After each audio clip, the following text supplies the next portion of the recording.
All right, what's going on, you guys? Nick here with Nick Strength and Power. I've got a couple of interesting stories for you guys today. The first story that I have for you guys today, Patrick Moore versus Sergio Oliva Jr. Now, in case you guys are out of the loop here, the video that I'm talking about is there's a video that Patrick posted on Instagram that was kind of in response to Sergio. Now, the video that I had seen from Sergio was an interview on Fouad Abiad's Real Bodybuilding podcast. And to be honest, in that particular interview, I don't think he was really that harsh on Patrick Moore, but I guess there was another interview on RX Muscle where maybe he was a little bit harsher. But what I heard him say in Fouad Abiad's podcast was essentially referencing all the hype that Patrick was getting. Then he talked about Patrick's Olympia placing, and he made a point, which is a fair point to make. He said, you know, you had 3 or 4 big names missing from the Olympia this year, and Patrick placed 10th. So he was saying if those 3 or 4 big names were in there, they would all be in the top 10 or in the top 6 more specifically, and that would push Patrick's placing to 13th or 14th. And he said that would be a mediocre placing, which it's a little harsh, but to be real, it's a fair criticism. I mean, it's a fair point. You did have a lot of big names missing. Patrick did place 10th in a lineup that we all know wasn't the strongest Olympia lineup we've had.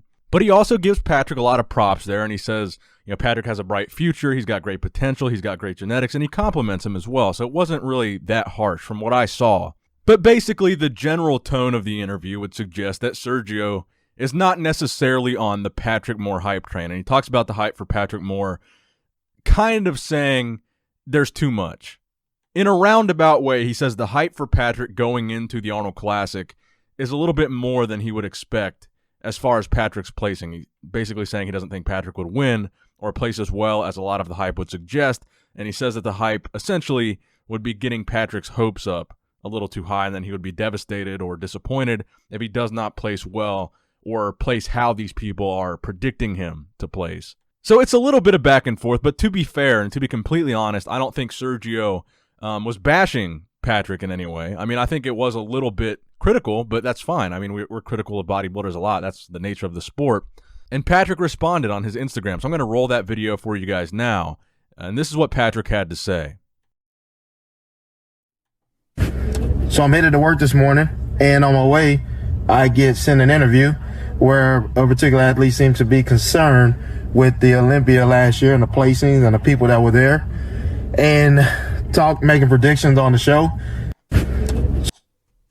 It's not all talk me on that stage, man. So keep in mind, you know, I'm 5 years in, going on 6.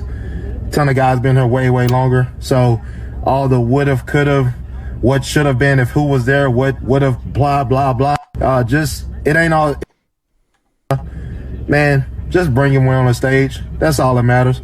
All the sideways talking about where you're going to place, who can't stand next to who, based on whatever, shape, all that nonsense, who can't do this. Just make sure you bring it on show day, man. Man.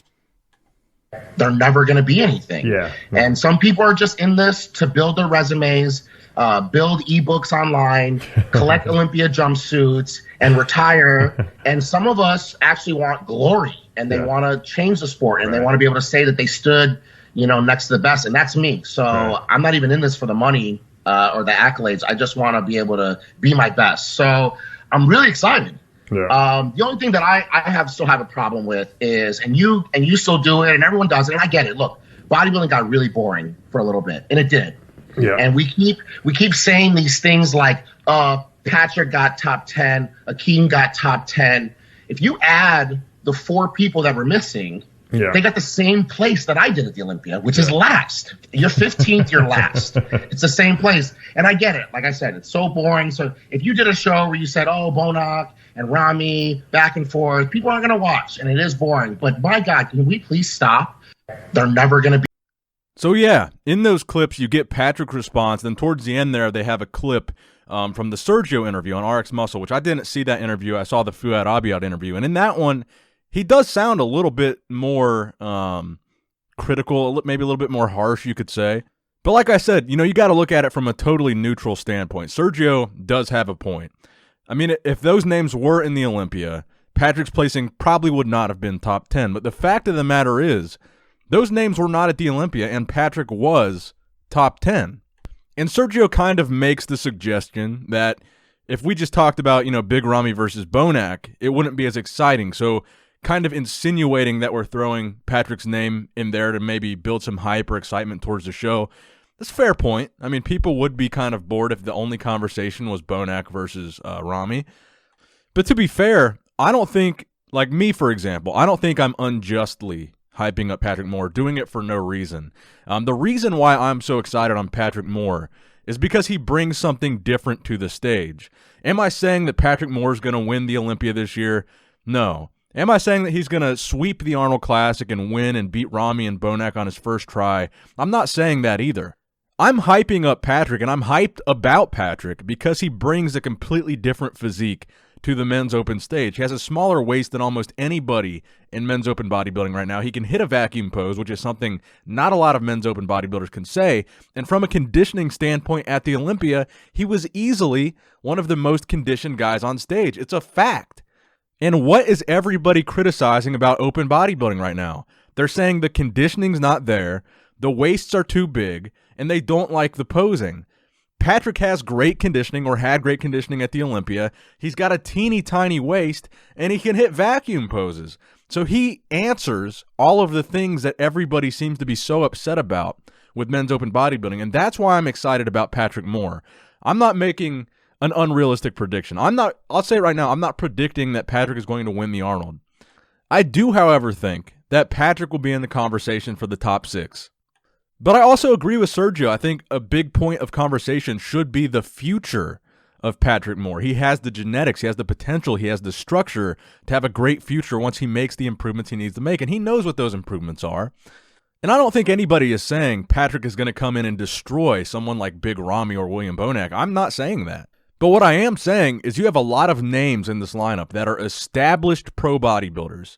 Very good bodybuilders, very high placers at the Olympia, high placers at the Arnold. You've got Olympia champions, you've got Arnold champions in this lineup. And what I am saying is I think you're going to see Patrick Moore defeat bodybuilders in this lineup that are established pros, that are normally top 6 placers or top 10 placers, and that Patrick is going to make a statement at this year's Arnold Classic. I honestly believe that. And like I said earlier, it's really like the fair thing to do. If we're going to criticize guys like Big Ramy for not coming in conditioned, or we're going to criticize Phil Heath for his midsection, on the other side of that coin, should we not be praising and complimenting and hyping up somebody that doesn't have those problems and that does good on those fronts? Patrick has good conditioning. He has a good waist. He doesn't have a gut. He can hit vacuum poses. So the point just is, I don't think it needs to be all negative, and I don't think that Patrick is overhyped. If we're going to complain about things in bodybuilding that we don't like, I think we should also point out someone that's doing things that we do like, and I think that's positive. So shout out to Patrick, shout out to Sergio. I don't think any of this was overly dramatic from either side. I don't have a problem with either one of them. At least I don't think so. I like both of them. I think Sergio is going to do great here. I think Patrick is going to do great here, and I think they both had their points. But just an interesting little back and forth between the two, and we'll see them get to battle it out on the Arnold Classic stage in Ohio. Now, next up in the news, a little bit of a more positive story, so let's shift gears here. Wesley Vissers, my friend, good friend of the channel, announced on his Instagram that he just became a father, and that he just found out that this August he will be having a baby boy. So congratulations to Wesley Vissers. I wanted to include this in a video. Very happy for him. I had the opportunity to talk to Wesley at last year's Arnold Classic in Ohio. Just a super nice guy. Obviously, he won the 2017 Mr. Golden Era competition that I hosted on my channel. He just seems like one of the really good guys in the industry. Very nice, very humble, very down to earth, and very happy to see him with this big life moment here. Now, next up in the news, let's talk about somebody Arnold Classic related that we haven't talked about yet in our predictions, and that is Victor Martinez, making his return to the bodybuilding stage. I think has it been a year or over a year now since we've seen Victor compete? It's been a while since we've seen Victor do a show recently, and he's doing the 2020 Arnold Classic. Now, he posted these training clips on his Instagram, which you're watching right now, and a lot of people have kind of written Victor off, and could Victor be a dark horse at this year's Arnold Classic? I mean, keep in mind, Victor has won the Arnold Classic. He won the Arnold back in 2007, and that same year, he was the runner-up at the Olympia to Jay Cutler. Now, to be fair, it's 2020, so it's been 13 15 years since Victor accomplished that. So the question now, at this point in time, is Victor going to be in the conversation for the top 10 or possibly the top 6 at this year's Arnold Classic? Personally, in my predictions, I don't have Victor in the top 6, but as far as 7 through 10, that's a different conversation. And I don't want to completely overlook Victor or count Victor out, but he is one of the older bodybuilders in this lineup, relatively. Of course, you also have the champ, Dexter Jackson, in this lineup. We'll talk about Dexter right now, actually. So I've seen a lot of interesting points being raised about Dexter. This is a recent training video that Dexter posted on his Instagram, training arms. Dexter has won this competition more than any other bodybuilder in this lineup. He is the only Mr. Olympia winner in this lineup. Dexter won back in 2008, so it has been 12 years since that Olympia victory. Dexter is also the oldest bodybuilder in this lineup at 50 years old, and he also recently announced that he will be retiring after the 2020 Mr. Olympia. The 2020 Mr. Olympia will be his final bodybuilding competition, and he has already competed in and won more Olympia titles, or more bodybuilding titles, pro bodybuilding titles, I should say, than any other bodybuilder in the history of the IFBB. He's the winningest bodybuilder of all time. A lot of people hate when I use that word, but it is an actual word, winningest, Dexter Jackson.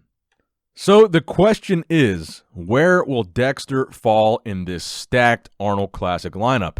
And I think there's a couple of key considerations that need to be made here. Number one is the fact that Dexter is such a legendary bodybuilder, and the fact that he announced he's retiring. A lot of people are making this point. I've seen different videos and in the comment section. The fact that Dexter's retiring and the fact that politics are a factor in bodybuilding. A lot of people are saying, do you really think they would let Dexter place outside of the top 6? Some people even saying, do you really think they would let Dexter place outside of the top 3 with everything he's done for the sport? Or do you think politically they would rather have Dexter go out on top, be a very high placer at the Arnold Classic, possibly win the Arnold Classic? Some people are saying, I'm not saying this, but I have seen this argument be made that politically Dexter will place high at the Arnold Classic because they're not going to let him go out on a low note. So that's a factor to factor in. Another factor is his most recent Olympia placing is extremely high, 4th. So he's the second highest placer in this lineup from the 2019 Mr. Olympia. William Bonac, who took 2nd at the Olympia, is the only person in this lineup that placed higher than Dexter. So technically, based on recent placings, you could make the argument that Dexter could be 2nd in this lineup, or even possibly top 3. Now, to be fair, in 2017, Dexter was beaten by Big Ramy. In 2018, Ramy's last show, the 2018 Mr. Olympia, Dexter was also beaten by Big Ramy, a bad version, some might say, of Big Ramy. Not conditioned, very off. Big Ramy took 6th at the 2018 Mr. Olympia, but still managed to knock off Dexter, who took 7th at the 2018 Mr. Olympia. So the fact that Ramy is in that conversation now, I think the conversation of Dexter winning is kind of out the window. However, I do think the argument that because of Dexter's recent placings, because of the fact that he's retiring soon, political factors, he could be a top 3 guy here. If you look at the Olympia lineup from 2019, he did beat a lot of these guys at that most recent Olympia in 2019. So a lot of the big name guys, you've got Kuklo's in here, Dexter beat him. Cedric is in here, Dexter beat him at the Olympia. Akeem is in this lineup, Dexter beat him at the Olympia. Patrick is in this lineup, Dexter beat him at the Olympia. Let's see, Max Charles, Dexter beat him. I believe that's it. So a lot of these guys Dexter has already beaten, and beaten recently, and beaten many other times during his career. So honestly, I just can't really get behind the idea that Dexter will win the Arnold Classic this year, although it is possible, anything is possible. But I do subscribe to the possibility that Dexter could be a top 3 guy battling it out with Ramy and Bonac, just based on his past placings. He's a Mr. Olympia winner, for God's sakes. Plus, it doesn't really matter where he places at this year's Arnold Classic. He is a legend. He will go down in bodybuilding history as a legend, and I look forward to seeing him do battle on the Arnold Classic stage in just under 2 weeks. Now, the final story that I have for you guys today, Big Eddie Hall, the Beast, proves that he is still the Beast. Just broke another world record, or set a world record.